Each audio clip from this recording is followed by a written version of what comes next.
घे. ही बघा, ही चिमुरडी अनन्या दोन्ही हाताने लिहितीये.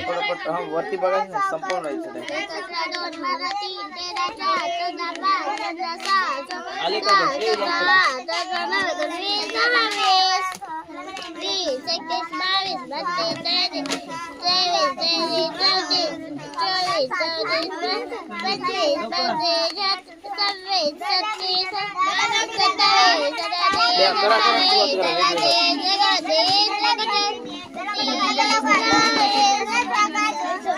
आता आता इकडे 51 आणि 51 लिह मराठीमध्ये. अच्छा, ओके.